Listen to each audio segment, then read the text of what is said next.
오늘 우리에게 주시는 하나님 말씀입니다. 마태복음 5장 21절에서 26절 말씀.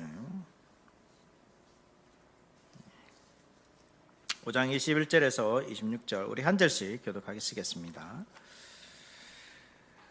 옛사람에게 말한 바 살인하지 말라. 누구든지 살인을 하면 심판을 받게 되리라 하였다는 것을 너희가 들었으나 나는 너희에게 이르노니 형제에게 노하는 자마다 심판을 받게 되고 형제를 대하여 나가라 하는 자는 공회에 잡혀가게 되고 미련한 놈이라 하는 자는 지옥불에 들어가게 되리라.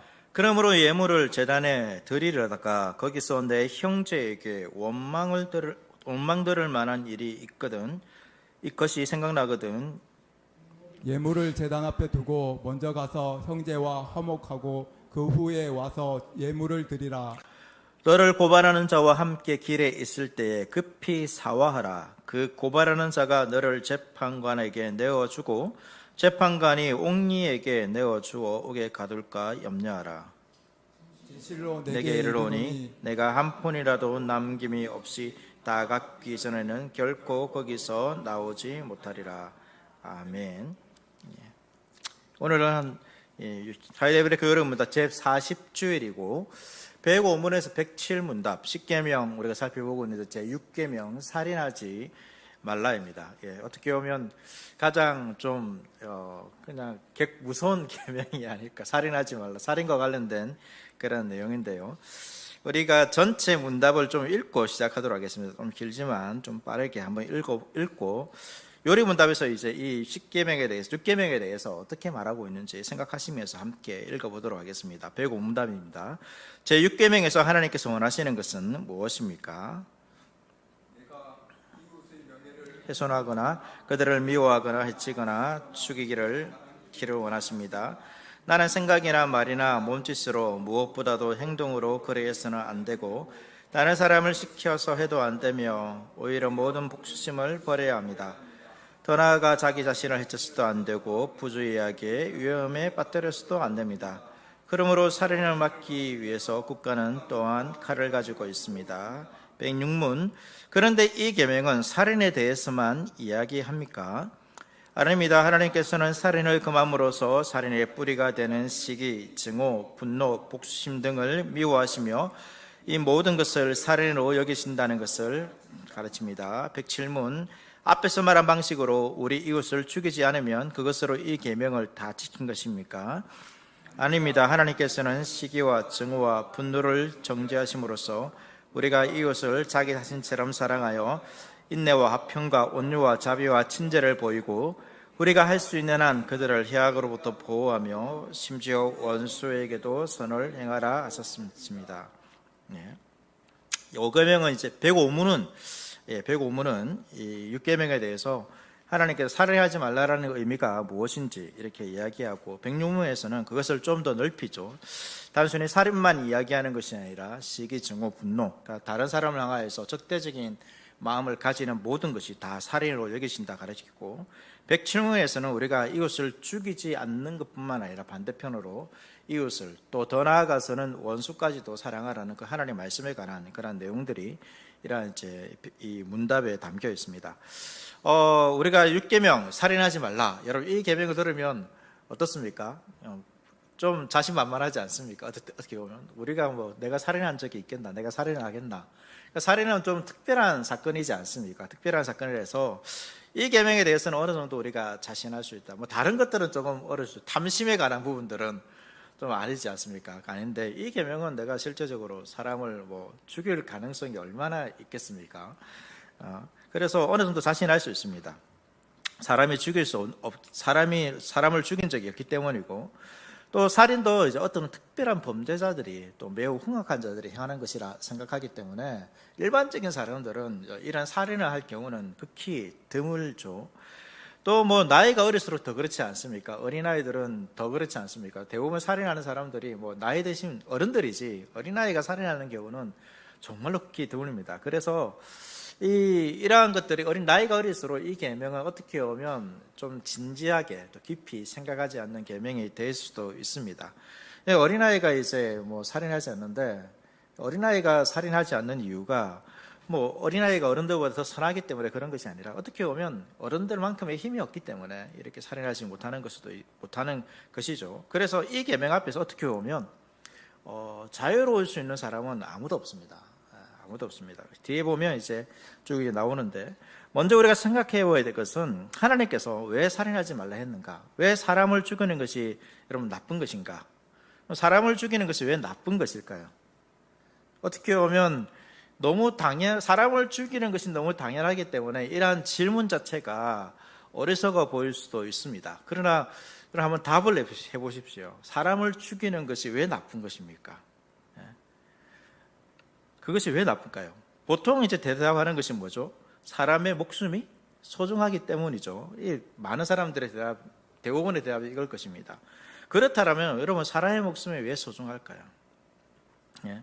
여기에 대해서 사람마다 조금 이제 다르게 이야기할 수도 있습니다. 그런데 여러분, 살인하지 말라 이 계명은 10계명에 담겨 있지만 사람을 죽이지 말라, 그러니까 죽이지 말라는 이 명령은 10계명에 처음 담긴 것이 아니죠. 이 계명이 가장 명시적으로 묘사하고 있는 장면은 언제냐면 창세기 9장입니다. 노아 홍수 후에 하나님께서 이 명령을 주셨습니다. 9장 6절 보시면, 다른 사람의 피를 흘리면 그 사람의 피도 흘릴 것이니 이는 하나님이 자기 형상대로 사람을 지었었습니다. 되어 있습니다. 이 명령을 주신 여러분 시점이 언제입니까? 노아 홍수 여러분 직후입니다. 어떻게 보면 여러분 아이러니합니다. 노아 홍수는 뭡니까? 하나님께서 어떻게 보면 역사상 가장 많은 인류를 죽이신 때가 바로 이때입니다. 그렇지 않습니까? 이때만큼 인구가 얼마나 될지는 모르겠지만 이때만큼 하나님께서 이렇게 많은 사람을 죽인 적이 있을까? 그러니까 이 노아 홍수를 어떻게 보면 마지막 심판의 어떤 이제 예표를 보여주는 것인데요. 진짜 노아 가족을 제외한 모든 사람들을 다 멸하시고 나서, 죽으시고 나서 하나님께서 살인하지 말라라고 명령하고 있는 것이죠. 이상하지 않습니까? 어떻게 보면 이런 것 같습니다. 우리 자녀들을 향하여서 공부해라. 그러니까 본인은 안 하면서 공부해라. 나는 하지 않으면서 누군가에게 어떤 요구한다라면, 여러분 그 사람이 그렇게 됐습니까? 직장에서는 상사가 본인은 안 하면서 밑에 부하 직원에게 막 시키면 부하 직원이 불평하듯이 그것과 비슷합니다. 하나님께서 사람을 다 죽이시고 나서 사람에게 뭘 명령하고 있습니까? 살인하지 말라라고 여러분 명령하고 있습니다.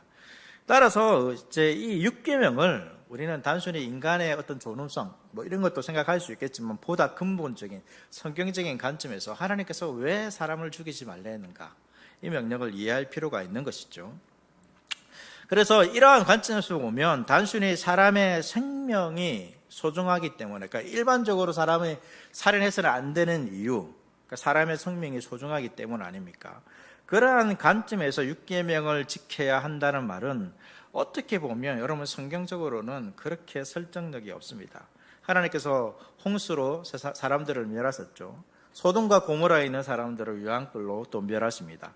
여러분 이집트에서 나온 이스라엘 백성들, 그 숫자가 여러분 상당하죠. 몇십만 명, 아니면 몇 백만 명이 넘는다 이렇게 보기도 합니다. 1세대가 어떻게 됐습니까? 다 죽었습니다. 여호수아를 통해서 가나안 땅을 정복하는데 어떻게 합니까? 하나님께서 그 가나안에 있는 백성들을 어린아이까지 다 죽이라고 명령하고 있습니다. 이런 관점에서 여러분 성경을 보면 사람 목숨 그 자체만 보았을 때 어떻습니까? 본질적으로 우리가 생각하는 것처럼, 그러니까 이런 것들이 어떻게 보면 성경에 있는 내용과 오늘날 시대를 살아가는 사람들이 성경을 볼 때 하나님 너무 잔인하신 것이 아닌가, 이런 잔인하신 하나님에 대해서 믿지 않는 분도 있긴 합니다. 어쨌든 우리가 성경을 믿는다라면, 성경을 따른다라면 그런 관점을 보았을 때 단순히 사람의 목숨이 소중하다, 이런 것은 그렇게 설득력이 없다는 것을 알 수 있습니다. 도리어 성경은 하나님을 믿지 않는, 그리스도가 없는 인간은 어떤 사람입니까? 하나님의 진노와 심판의 대상일 뿐입니다. 그렇게 가르치고 있죠.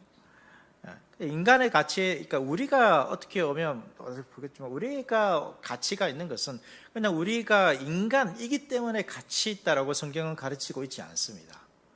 어떤 다른 피조물보다 더 뛰어난 능력을 갖춘 존재이기 때문에 우리가 어떤 이 생명이 소중하다, 그런 것을 성경에서는 가르치고 있지 않다는 거죠. 그렇다면 인간의 가치를 우리가 어디서 찾아야 할까요? 이 창세기 1장 22절 말씀 보시면 하나님께서 그들에게 복을 주시며 이르시되 생육하고 번성하여 여러 바닷물에 충만하라, 새들도 땅에 번성하라 하시니라, 이렇게 기록되어 있습니다. 하나님께서 인간을 창조하시고 복을 주시는 장면이시죠. 하나님께서 사람을 처음 만드실 때 많은 사람을 만들지 않았습니다. 단 한 쌍의 부부만을 만드셨습니다. 여러분, 이 부부가 이 두 사람이죠. 이 두 사람이 이런 하나님의 복을 누리기 위해서 반드시 해야 되는 것은 뭡니까? 서로의 생명을 지켜주어야 합니다. 서로의 생명을 지키지 않으면 어떻게 되죠? 이 복을 누릴 수가 없습니다.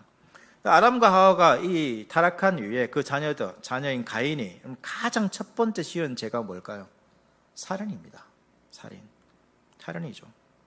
그리고 이후에 가인의 후손들, 남해까지 이르는 그 과정들을 보면 공공연하게 살인을 저지르고 복수하는 것이 정당한 것처럼 되어 있습니다. 그리고 노아 시대에는 그 포악이, 그러니까 여러 가지 문제가 있겠지만 폭력 또한 상당히 관영했을 것이라고 보고 있습니다.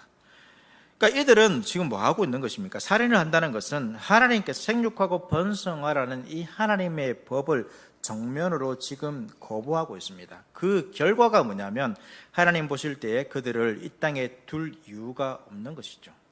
그래서 하나님께서 세상의 모든 인간을 심판하심으로써 자신의 뜻을 드러내는 것입니다.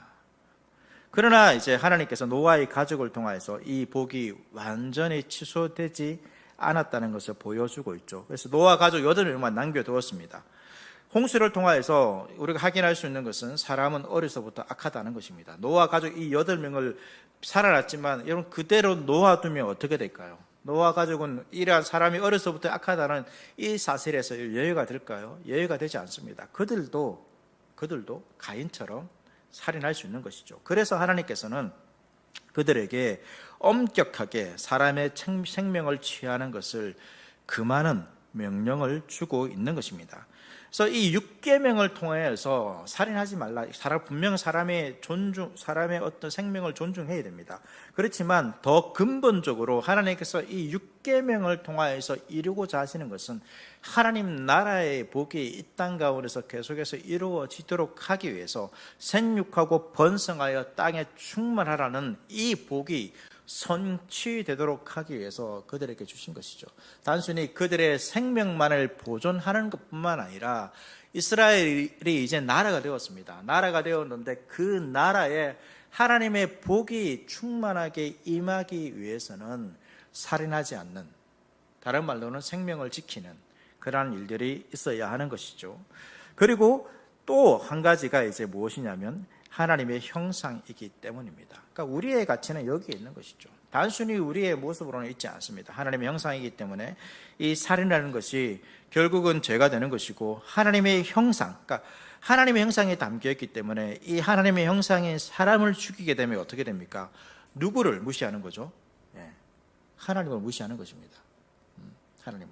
간혹 그런 거 있지 않습니까? 우리가 동상을 세워놓지 않습니까? 동상을 세워놓습니다. 동상을 세워놓고, 여러분, 동상을 무시하면 이 사람이 아니잖아요. 사람이 아니다. 동상을 무시하면 누구를 무시하는 것입니까? 그 존재를 무시하는 것과 동일한 것이 되기 때문에 그 동상에 대해서 우리가 함부로 무시하지 않는 거죠. 우리도 마찬가지입니다. 사람을 무시하고 사람을 죽이게 되는 것은 누구를 공격하는 것입니까? 하나님을 공격하는 것과 마찬가지입니다. 하나님의 형상이라는 것은 그 당시에 세워진 어떤 신의 형상과 마찬가지입니다. 그래서 우리의 모습은 그러한 모습이 있기 때문에 그런 것이죠. 그래서 이 6계명을 통하여서 하나님께서 이루고자 하시는 것은 생육하고 번성하라는 그 복이 하나님 나라 백성 가운데, 이 땅의 교회 가운데 나타나기를 원하는 것이고, 또 우리가 하나님의 형상이라는 것을 잊지 않도록 하기 위해서, 우리는 하나님의 형상입니다. 사람이 사람을 죽일 수 있다는 것은 결국은 내가 그보다 높다는 것인데, 우리가 그 사람이 하나님의 형상이라면 우리는 결코 하나님을 믿는 사람들은 그보다 높을 수 없기 때문에 사람을 죽여서는 안 된다는 것이죠. 그리고 이제 이 계명이 조금 확장해서 나가는 것은 뭐냐면 107문답에서 가르치듯이 살인을 하지 않거나 정오와 폭초심을 제거했다고 해서 충분히 지켜졌다고 할 수 없는 것이 107문답에서 가르쳐 주고 있습니다. 그러니까 6계명의 본질이 무엇입니까? 인간의 생육과 번성이라면 이 복을 정면으로 맞는 것이 살인이죠. 그리고 이 복을 제대로 성취하기 위해서 우리가 필요한 것이 뭐냐면 평화라는 것입니다. 평화가 필요합니다. 예수님께서도 산상수훈에서 이렇게 말씀하셨죠. 화평하게 하는 자는 복이 있나니 그들이 하나님의 아들이라 일컬음을 받을 것이요. 그러니까 하나님의 아들, 신자의 삶의 모습은 화평을 만드는 자들이 되어야 한다는 것입니다. 분란을 일으키고 싸우고 또 어떤 죽음이 있는 그러한 모습이 아니라 평화를 이루는 사람들이 바로 하나님의 백성이 되어야 하는 것입니다. 그리고 이 화평을 이루는 것이 어떻게 될까요? 이 6계명이 완성되는 예수님의 명령이 있습니다. 무엇일까요? 원수를 사랑하라입니다. 원수를 사랑하라. 살인하지 말라. 이것을 거치는 것이 아니라 하나님께서는 신약에 와서 더 나아가서 우리에게 무엇을 명령하십니까? 원수를 사랑하라. 이 말씀에서 이 6계명이 완성되는 것입니다. 6계명의 본질적인 정신, 근본이 향하고 있는 것이 무엇입니까? 생육하고 번성하는 것이죠. 그러기 위해서는 어떻게 해야 됩니까? 원수까지도 사랑하는 모습을 갖추어야 한다는 것이죠.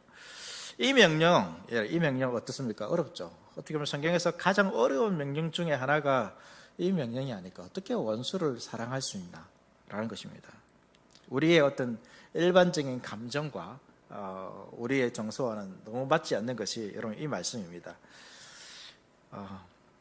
그렇지만 여러분 이 말씀 붙들고 우리가 생각해야 되는 것이 우리가 스스로 원수를 갚지 않는 것이 신자의 삶이 되어야 되고 또 그것이 원수를 이기는 길이라는 것을 우리가 기억할 필요가 있습니다. 로마서 12장 19절과 20절 말씀 보시면 내 사랑하는 자들아 너희가 친히 원수를 갚지 말고 하나님의 진노하심에 맡기라. 기록되었을 때 원수 갚는 것이 내게 있으니 내가 갚으리라 고 주께서 말씀하시니라. 내 원수가 줄이거든 먹이고 목마르거든 마시게 하라. 그리함으로 네가 숯불을 그 머리에 쌓아 놓으리라 라고 말하고 있습니다. 그래서 이 살인하지 말라. 어떻게 하면 여러분 우리가 살인하지 않을 수 있을까요? 결국 원수에 관한 문제로 여러분 귀결될 수밖에 없습니다. 우리가 누군가를 만약에 살인하게 된다면 여러분 누구를 살인할까요? 내가 존경하고 사랑하는 사람을 우리가 살인할까요? 살인하지 않죠. 누구를 살인합니까? 원수를 살인하는 것입니다. 원수 되었기 때문에 살인하는 것이죠. 간혹 이제 이상한 사건이 있기는 있지만 일반적으로 원수이기 때문에 그렇습니다. 그래서 6계명이 결국 우리에게 원하는 것, 살인하지 말라. 이 말은 결국 무슨 말이 됩니까? 원수를 사랑하라 라는 말과 이어질 수밖에 없습니다. 어떻게 살인하지 않을 수 있는가? 우리가 그냥 살아갈 때는 살인하지 않을 수도 있습니다. 그러나 정말로 나를 죽일 것 같은 그 원수 같은 사람들이 있다면 어떻게 되겠습니까? 쉽지 않겠죠. 그러면 우리가 왜 이러한 개인적으로 악을 심판해서는 안 되는가? 왜 원수 갚으면 안 되는가? 이런 부분들을 우리가 생각해 볼 필요가 있습니다. 그 이유가 뭐냐면 여러분 우리가 누군가를 심판할 때 우리의 심판은 정의롭지 않다는 것입니다. 성경에도 이런 말이 있죠. 눈에는 눈, 이에는 이로 갚으라고 이 하나님께서 명령하셨습니다. 이 말씀 보니까 우리에게 그냥 보복해도 되나 보다 이렇게 생각할 수 있겠죠. 이 단순히 보복의 명령으로 보아서는 안 됩니다. 만약 이런 법이 없다 칩시다. 눈에는 눈. 그러니까 이 말은 뭐냐면 동일한 것으로 보복하라는 것입니다. 동일 보복입니다. 더 이상 해서는 안 된다는 것입니다. 똑같은 보복만 해야 됩니다. 그런데 만약에 이 법이 없습니다. 그런데 누군가 나를 미워하는 사람이 나의 눈을 다치게 했습니다. 여러분 어떻게 하겠습니까? 내가 다친 만큼 여러분 보복하겠습니까? 아니죠. 죽도록 패겠죠. 여러분 북한이 우리나라에 미사일 한 방을 날렸습니다. 우리나라는 어떻게 해야 됩니까? 한 방 날렸으니까 한 방 날립니까? 아니죠. 사람은 결코 정의롭지가 않습니다. 당한 만큼이 아니라 더 이상 공격하지 못할 만큼 보복하는 것이 우리의 모습이죠. 그래서 여러분 이러한 동일 보복의 명령이 법으로 기록되지 않으면 어떻게 됩니까? 우리의 복수심에 이러한 제약을 두지 않으면 우리의 복수심은 여러분 무한대로 늘어납니다.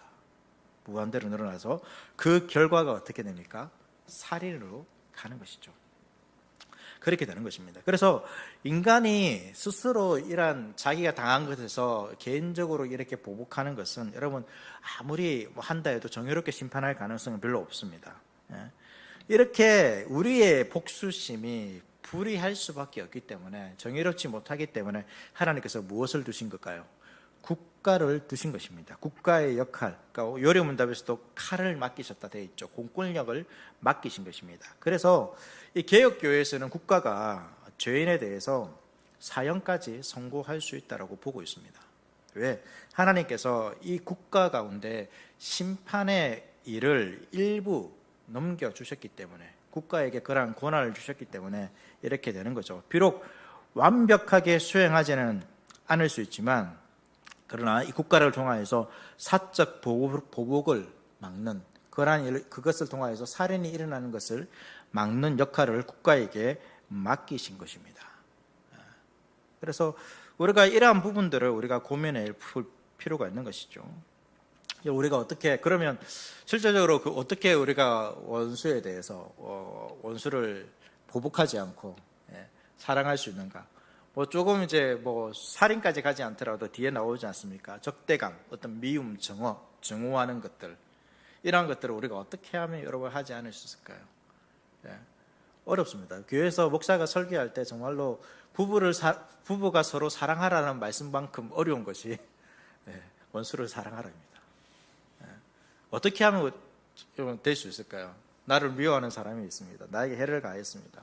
어떻게 하면 여러분 이 마음을 누그러뜨리고, 우리가 외웠던 말씀처럼 분이 일어나지 않습니까?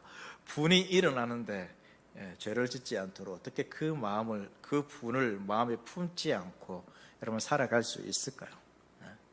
이 바울이 말한 그 말씀을 기억할 필요가 있습니다. 어떻게 하는 것이죠? 보복하는 것은 누구에게 있습니까? 원수 갚는 것은 하나님께 있다는 것입니다. 그러니까 왜 우리가 어떻게 보복하지 않고 원수를 사랑하는 데까지, 우리가 그 정도의 차이는 다를 수 있겠지만 그러한 방향으로 우리가 살아갈 수 있냐면, 우리가 하나님의 살아계심을 믿을 때 가능하다는 것입니다. 이런 것이죠. 여러분, 세상에서 억울한 일 당하면 어떻게 합니까? 어떤 문제가 생겼습니다. 어떻게 하죠? 법정에 고소고발하지 않습니까? 그런 것과 마찬가지입니다. 우리가 개인적으로 그 문제를 해결할 수 없을 때 어떻게 합니까? 고발하면 됩니다. 고발해서 그 법정에서 판결을 해주기 때문에 우리는 그 시스템을 따라서 어떤 문제가 생기더라도 막 그 문제를 해결할 수 없어서 전전긍긍하면서 살아갈 필요는 없습니다.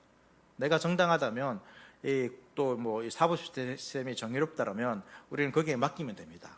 그런 것 아닙니까? 우리도 마찬가지라는 것입니다. 우리가 원수와 같은, 때로는 어떤 미움을 당하고 증오와 같은 그런 일이 당할 때에 누가 있는 것입니까? 우리의 재판장이 있는 것이죠. 우리의 재판장 하나님이 계십니다. 여러분, 그분의 재판은 이 세상의 어떤 정의로움과는 비교할 수 없는 정의로움입니다. 공의로우십니다. 결코 그의 재판에는 한치도 오차가 없습니다. 우리 스스로 이 문제를 해결할 때 어떻습니까? 여러분, 이 문제를 해결하는 건 정말로 힘듭니다. 그 문제를 해결하기 전까지 스스로 마음의 고통을 지고 살아야 합니다. 그래서 어떤 분들은 누군가의 어떤 이제 상처를 받았을 때 그 문제를 빨리 내려놓는 것이 자기에게 더 유익하다고 말하기도 합니다. 우리가 어떻게 하면 그렇게 할 수 있을까요? 근데 그 문제가 해결될 수 없다면 쉽지 않습니다. 그러나 우리의 재판관이 있습니다. 우리의 재판관만 있을 뿐만 아니라 또 누구 있습니까? 재판할 때 누가 있습니까? 우리의 변호사도 있습니다. 예수 그리스도가, 또 성경에서는 보혜사가 우리의 변론하시는 분이십니다. 우리의 변호사가 있는 것입니다. 그래서 우리가 이러한 일을 당할 때 어떻게 하면 됩니까? 이 끓어오르는 가슴을 안고 주님께 나가는 것이죠. 주님께 나아가서 호소하는 것입니다. 시편의 여러 가지 기도와 간구가 그러한 기도입니다. 세상에서 이 스스로 이 문제를 해결하지 않고 주님 앞에 나아가서 이 들끓는 마음을 호소하는 것입니다. 거기에 때로는 원망이 담길 수도 있습니다. 그러나 그 모든 것은 주님이 나의 재판장이기 때문에, 공의로운 심판자이기 때문에 맡기는 것입니다. 그리고 주님께서 그 어떤 분보다 그 문제에 대해서 공의롭게, 정의롭게, 또 선하게 나에게 유익이 되게 판결하실 것이기 때문에 우리가 나가는 것입니다. 여러분, 어떤 문제를 해결할 때 내가 해결하는 것보다 주님이 해결하는 것이 훨씬 더 낫지 않습니까? 그런 것입니다. 내가 스스로 문제를 해결하다 보면 제대로 해결할 수가 없습니다. 그러나 하나님께서 우리의 문제를 해결해 주신다면 어떻습니까? 우리가 맡길 수 있는 것이죠. 결국 살인하지 말라, 또 원수를 사랑하라. 여러분, 이 계명은 앞서 10계명의 앞에 나왔던 그 하나님에 관한 계명과 연결될 수밖에 없습니다. 무엇을 묻는 것입니까? 하나님을 신뢰하느냐는 것입니다. 하나님이 정말로 너의 유일하신 하나님이 맞냐는 것입니다. 하나님이 정말로 이 세상을 창조하시고 이 모든 것을 선하게 우리에게 참된 평화와 안식을 주시는 그러한 분이 맞냐는 것을 믿는 것입니다. 하나님이 정말로 그렇다라면 어떻게 할 수 있습니까? 이러한 들끓는 고통스러운 문제를 가지고 우리가 어떻게 할 수 있는 것이죠? 주님 앞에 나갈 수 있는 것입니다. 결국 이 문제도 우리의 믿음을 가지고 해결할 수 있는 문제라는 것이죠. 그래서 여러분, 하나님을 신뢰할 때만 결국 이러한 문제를 해결할 수 있다는 것을 기억할 필요가 있습니다. 하나님을 신뢰하지 못하면 어떻게 됩니까? 내 스스로 원수를 갖겠죠. 계속 미워하는 것입니다. 계속 증오심을 갖는 것입니다. 적대하는 것입니다. 왜? 하나님께서 해결해 줄 수 없다라고 생각하기 때문이죠. 그런데 하나님이 이 모든 문제에 대해서 참된 재판관이시고 이것을 해결하실 수 있는 분이라는 믿음이 있다면 여러분, 어떻게 할 수 있겠습니까? 우리가 우리 안에서 이 감정을 그대로 가지고 있는 것보다는 주님 앞에 나갈 수 있겠죠. 우리가 한순간에 이 모든 것들이 다 해결되지는 않지만, 그러나 주님 앞에 나감을 통하여서 주님 앞에서 내 마음에 애끓는 이 마음들을 간구하고, 그 간구하는 것 가운데 주님께서 우리의 마음을 다시금 만지시고 마음에 평화를 주신다는 것을 우리가 기억할 필요가 있습니다. 그렇게 우리가 이 계명을 지키는 것이죠. 살인하지 말라, 나는 살인하지 않는다, 거기서 멈추는 것이 아니라 누군가를 향한 증오와 또 적개심과 미움과 이러한 마음들까지도 다 내려놓으라는 그러한 명령입니다. 그것에 대해서 하나님께서 살아계시다는 것을 믿으시고 그 공의와 정의를 분명하게 실행하시는 그 하나님을 의지하고 우리가 복수심을 가지고 살아가는 것이 아니라 예수님께서 원수 같은 나를 사랑하신 것처럼 우리 또한 그 하나님을 신뢰함으로 원수 같은 자도 사랑할 수 있는 그 길에 조금씩 한 발짝 더 나아갈 수 있는 저와 여러분의 삶 될 수 있기를 바라겠습니다.